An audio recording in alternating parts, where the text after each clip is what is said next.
Llevo 32 años, empecé como camarera y al cabo de unos años pues me propusieron pues estar en la recepción y a partir del año 89 estoy en la recepción.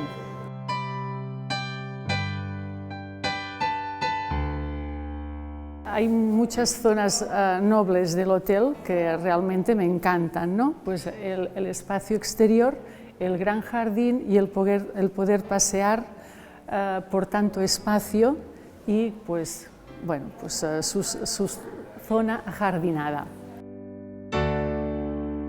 Si nos remontamos años atrás, pues el doctor Furés pues, quiso que las personas se beneficiaran pues, bueno, pues de lo que podía aportar esta agua como de manera curativa.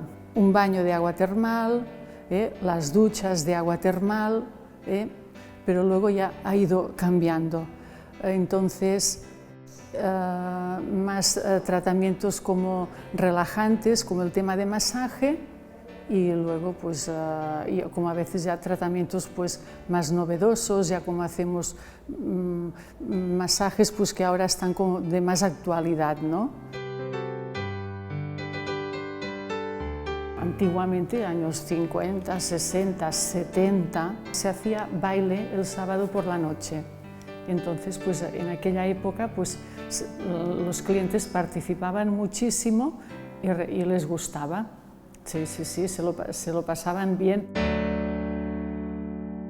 Realmente, pues hace muchos años, ¿no?, que los clientes nos van diciendo, ay, pues vuestro trato es excelente, ¿no? O sea, lo agradecen o se lo hacemos llegar, ¿no? Resultó que era una pareja que venían muy asiduamente. Venían pues también sus hijos y sus nietos. Venimos ya, queremos estar aquí 10 días y queremos estar en la habitación y normalmente siempre tenían la misma habitación. Pero claro, aquel día no podía ser pues porque estaba ocupada, no le podíamos dar la habitación que quería. Llegamos a saber que lo que ella quería era que desde la cama ver el bosque.